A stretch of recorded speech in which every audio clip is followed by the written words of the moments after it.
Solo levelling season first के episode second की शुरुआत बिल्कुल वहीं से होती है जहां से एपिसोड 1 खत्म हुआ था। हम लोगों ने एक डंजन देखा था, टनल देखा था, काफी सारे हंटर्स के बारे में हमने फर्स्ट एपिसोड में समझा था कि हंटर्स क्या होते हैं। डंजन वो जो कि जमीन के नीचे बना हुआ पोर्टल जिसके अंदर एक टनल खुला है, हालांकि था वो बहुत ही कम रैंक का, लेकिन अंदर जो इनके सामने एक गॉड सामने आए हैं वो बहुत ही खतरनाक है, उनका रैंक बहुत ज्यादा है और काफी सारे हंटर्स जो कि हैं वो फंस गए हैं। तो अब टाइम आ चुका है इनके आगे बढ़ने का, इन्हें रूल्स समझने का। तो सेकंड एपिसोड बिल्कुल वहीं से शुरू होता है कि ये ऑलमोस्ट एक आदमी मर चुका था सिर्फ इस चक्कर के अंदर क्योंकि उसे भागना था, किसी को कुछ समझ में नहीं आ रहा था। और तभी यहाँ पे जो एक आदमी था किम, वो रोते रोते जीवू को कहता है कि तुम्हें समझ में आ गया था शायद कि आखिर क्या करना है, इसी चक्कर में तुमने हमारी जान बचा ली। जिसने ये बात नहीं मानी वो सारे लोग मारे गए हैं, लेकिन अभी भी कोई एक आदमी जो कि ये बात नहीं मानता और कहीं ना कहीं समझ नहीं पा रहा था कि उसे यहाँ पे रुकना चाहिए या नहीं रुकना चाहिए। तो वो जबरदस्ती यहाँ से भागने की कोशिश करता है और फिर से इन लोगों के सामने एक और हादसा हो जाता है। तो यहाँ पे हमें यही चीज सिखाई जा रही थी, सबसे पहले बैकग्राउंड के अंदर बताई जा रही थी कि आखिर जो ये हंटर्स हैं, अगर एक बार इन्हें किसी तरीके का रैंक दे दिया जाता तो वो कभी भी अपना रैंक नहीं बढ़ा सकते, बस उसी पावर्स के साथ में उसे जीना होता है। और इस वक्त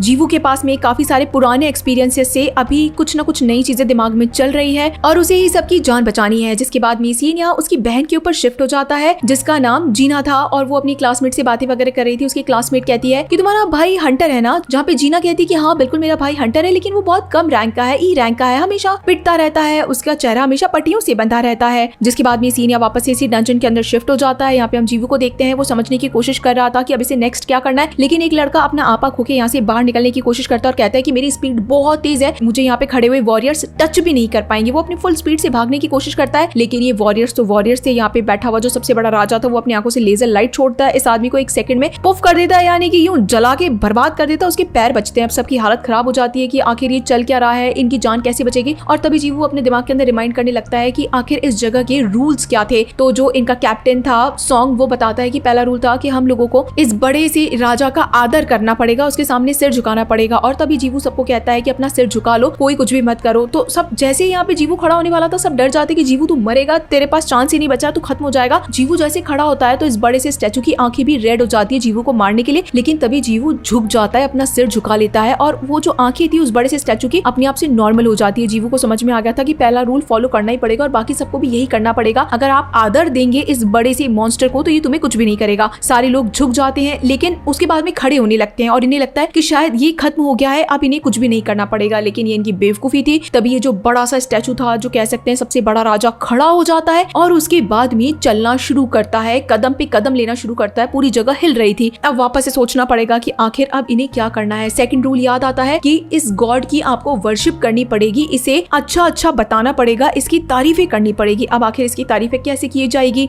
काफी ज्यादा एक्सपीरियंस था, इसी के कारण वो काफी सारे अलग अलग नॉलेजेस जो कि उसके पास में थी, अलग अलग लैंग्वेजेस की नॉलेज थी, एंशिएंट बातें थी। तो वो इस बड़ी सी मूर्ति के सामने बैठ जाता है, वर्शिप करने लग जाता है, हाथ पैर जोड़ने लग जाता है और कहने लगता है कि आप हमारे देवता हैं, हमें सच्चाई का रास्ता दिखाइए। बहुत सारी बातें करने लगता है, वर्शिप करने लगता है। लेकिन ये जो बड़ा सा मॉन्स्टर है वो उसकी बातें नहीं सुनता और अपने इतने बड़े पैर को इस हंटर के ऊपर रख देता है। मतलब एक होता है ना कि चने को कैसे दबा दिया जाता है, तो वैसे ही इस हंटर को मार दिया जाता है। सारे लोग डर चुके थे कि भाई ये वर्शिप किस तरीके से काम करेगी। सब भागने लग जाते हैं अपनी जगहों से क्योंकि इतना बड़ा मॉन्स्टर आएगा, इन्हें चिपका देगा, मार देगा, तो बहुत फालतू की चीज है। सब छुपने लग जाते हैं। यहाँ पे जो पाथ था वो भी एक वॉरियर के पास जाके खड़ा हो जाता है। उसे लगा था कि शायद ये वॉरियर उसे कुछ नहीं करेगा, लेकिन वॉरियर आता है, अपने हाथ के अंदर जो भाला था उससे पाथ को आधा आधा काट देता है। मतलब हद से ज्यादा भयानक सीन दिखाए जा रहे थे कि आप जितना सोच भी नहीं पा रहे हो उससे भी खतरनाक सीन हो रहे थे। अब जीवू को दिमाग लगाना था आखिर करना क्या है, करना क्या है। तभी वो देख पाता है कि यहाँ पे कुछ ऐसे स्टैचूज है, कुछ ऐसे वॉरियर है जिनके पास में भाले, कुल्हाड़ी, बड़े बड़े से स्वॉर्ड है, लेकिन कुछ ऐसे वॉरियर भी यहाँ पे स्टैचूज खड़े हैं जिनके पास में कोई बजाने का इंस्ट्रूमेंट है। तो वो सबके पास में चिल्लाता हुआ कहता है कि जाओ ऐसे लोगों के पास भागो, ऐसे स्टैचूज के पास भागो जिनके पास में कोई इंस्ट्रूमेंट है। सब भागने लग जाते हैं। एक स्टैचू के पास में जूही भी खड़ी हो जाती है, यानी कि जीवू लेके भाग रहा था तो वो जो बड़ा सा स्टैचू था वो काम नहीं कर रहा था, प्ले नहीं कर रहा था। तो वो जूही को तो यहीं छोड़ देता है और जीवू यहाँ से फुल स्पीड से भागना शुरू करता है। ये जो बड़ा सा मॉन्स्टर था वो बुरी तरीके से जीवू के पीछे भाग रहा था और एक वक्त ऐसा आता है कि जीवू बिल्कुल हाथ ही रख देता है एक बड़े से वॉरियर के सामने और वहां से गाना शुरू हो जाता है। तब जाके जीवू के दिमाग में आता है कि यही तरीका था वर्शिप का, यही तरीका था इसे आदर देने का, इसे खुश करने का। तो जो ये बड़ा सा मॉन्स्टर खड़ा हुआ था अपनी जगह पे वापस से जाके बैठ जाता है, जो कि पहले हंस रहा था, स्माइल दे रहा था क्रीपी सी और खड़ा होके घूम भी रहा था। लेकिन अब जब उसकी तारीफें कर दी गई थी इन बड़े बड़े से सोल्जर्स के थ्रू तो वो शांत हो गया। अब जब सारे के सारे लोग जीवू के पास आते हैं तो पता चलता है कि भाई जीवू का तो पैर कट गया है। अब यहाँ पे जूही बहुत परेशान होकर उसे हील करने की कोशिश करती है, लेकिन हमें ये भी पता चलता है कि जो इनका लीडर था सॉन्ग, उसका हाथ कट चुका था। तो ये सब एक दूसरे की मदद करते जा रहे थे। खैर जीवू के पैर को ठीक नहीं किया जा सकता है क्योंकि जूही ने बहुत ज्यादा अपनी पावर्स का इस्तेमाल कर लिया, वो फिर भी उसे हील नहीं कर पा रही थी। अब भी चीजें खत्म नहीं हुई थी। यहाँ पे एक आदमी था जो कि परेशान हो गया था और उसे बस इस जगह से भागना ही था और आपस में ये सब एक दूसरे को गालियां दे रहे थे क्योंकि जो तीसरा रूल था वो था कि अपनी जो सच्चाई है वो आपको साबित करनी है। तो ऑब्वियसली बात है, सच्चाई साबित आप कैसे करोगे? आपको बलि ही देनी पड़ेगी क्योंकि माइथोलॉजी के अंदर यही बताया गया है कि अगर आपको कोई भी चीज साबित करनी है तो आपको उसके लिए बलि देनी पड़ेगी। सारे हंटर्स मिलकर ये डिसाइड करते हैं कि बलि तो भाई यहाँ के लीडर को देनी पड़ेगी, सॉन्ग को, क्योंकि डिसीजन उसी का ही था। उसके चक्कर में बाकी सारे लोगों को जाना पड़ा। सॉन्ग भी इस चीज को मान चुका था कि हाँ भाई ठीक है, गलती मेरी है, मैं तुम सब लोगों को यहाँ पे मरने नहीं दूंगा, मैं ही आगे जाता हूँ। अब यहाँ पे क्या होता है कि आगे एक घेरा था, उस घेरे के अंदर जो थे वो फ्लेम्स जलने लग जाते हैं। अब जो सॉन्ग था वो जैसे आगे की तरफ बढ़ता है तो काफी सारे फ्लेम्स डबल डबल लाइन के अंदर चलने लग जाते हैं। अंदर जो थे वो येलो फ्लेम थे और जो बाहर थे वो ब्लू फ्लेम थे, लेकिन कुछ समझ में नहीं आ रहा था कि आखिर अब होगा क्या। तो जीवू कहता है कि मुझे खुद एक बार जाके इस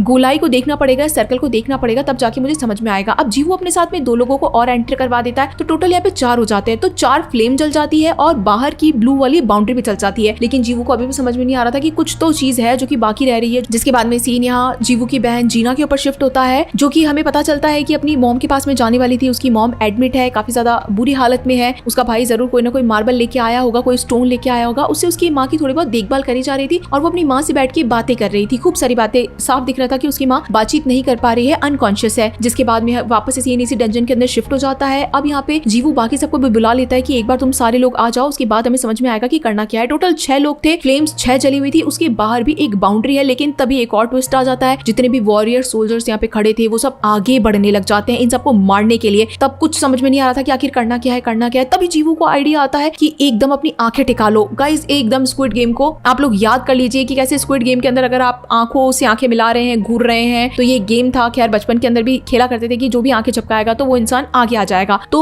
जीवू सबको ये कहता है कि आंखें मिलाओ इनसे, हमारे पास में टाइम है, इन्हें रोक के रखते हैं। तो होता भी यही है, जैसे ये सारे लोग आंखें मिलाते हैं तो ये वॉरियर्स रुक जाते हैं। लेकिन तभी यहाँ पे एक आदमी मानता नहीं है क्योंकि इस वक्त गेट खुल चुका था और जो ब्लू फ्लेम्स है वो धीरे धीरे करके कम होती जा रही थी। तो एक लड़का यहाँ पे भाग जाता है कि भाई मैं तो यहाँ पे नहीं रुकूंगा, मैं तो यहाँ से भागूंगा। ऐसे करते करते 2 से 3 लोग भाग जाते हैं। वो मरते भी नहीं है, लेकिन जीवू को लग रहा था 110% ये किसी न किसी तरीके का ट्रैप हो सकता है, हमें पागल बनाने का तरीका हो सकता है। तभी यहाँ पे जो किम था, यानी कि सॉन्ग के बाद जो सबसे ज्यादा स्ट्रॉन्गेस्ट प्लेयर था, हंटर था, वो कहने लगता है जीवू को कि भाई मैं सच कह रहा हूँ, मैंने आज से पहले तुझसे सही लड़का नहीं देखा। अगर आज हम जिंदा हैं तो सच में तेरे चक्कर में जिंदा है, लेकिन मैं अब यहाँ पे और नहीं खड़ा रह सकता। मेरे सामने गेट खुला है तो मैं तो भाग के ही रहूंगा। तीनों को छोड़ के भाग जाता है। जीवू बहुत कहता है कि प्लीज रुको, हमें इसे समझना पड़ेगा, कुछ ना कुछ तो करना ही पड़ेगा। लेकिन किम भी एक सेल्फिश आदमी बनके यहाँ से भाग जाता है। पीछे से अब सिर्फ 2 जने बचे थे, जूही और सॉन्ग। सॉन्ग जो था वो इनका लीडर था और जूही बेचारी इतनी कमजोर थी कि वो वैसे ही कुछ नहीं कर सकती, जीवू को छोड़ के वैसे ही अकेली नहीं जाएगी। तो यहाँ पे सॉन्ग का कहना था कि मैं अपनी बलि दूंगा, तुम यहाँ से चले जाओ। लेकिन जीवू का ऑलरेडी एक पैर कटा हुआ था, ऊपर से जूही जो थी वो बहुत ज्यादा इंजर्ड हो गई थी अपनी पावर्स इस्तेमाल करने के चक्कर में। तो यहाँ पे जीवू कहता है कि सर आप इसे लेके जाइए, वैसे भी मैं ऑलमोस्ट डैमेज हूँ, मैं यहाँ पे कोई ना कोई रास्ता निकाल लूंगा, आप प्लीज जाइए। सॉन्ग बात मान लेता है और उसके बाद में जूही जब बात नहीं मानती तो उसे बेहोश कर देता है और उसके बाद में उसे उठा के ले जाता है। अब यहाँ पे आखिरी वॉर थी सिर्फ और सिर्फ जीवू और इतने सारे वॉरियर्स के बीच में। जीवू अभी भी इसे बस क्रैक करने की कोशिश कर रहा था कि कुछ तो होगा, वो कहीं से तो हल निकालेगा। लेकिन जब उसे साफ पता चल रहा था कि ब्लू फ्लेम्स धीरे धीरे करके, जो कि इनकी लाइफ फ्लेम थी, अगर ये सारी बंद हो गई तो ये सारे वॉरियर्स भी रुक जाएंगे। और लेकिन ऐसा होता नहीं है, ये सारे वॉरियर्स आगे आते जा रहे थे, अभी भी कुछ फ्लेम्स बाकी बची हुई थी और जीवू के हाथ में एक तलवार थी। लेकिन भाई ये वॉरियर्स हद से ज्यादा स्ट्रॉन्ग, हद से ज्यादा बड़े थे, इनका कोई कुछ बिगाड़ नहीं सकता। जीवू का एक और हाथ उड़ जाता है, ये बड़े बड़े से कुल्हाड़ी लेके जीवू को काट रहे थे, पीट रहे थे,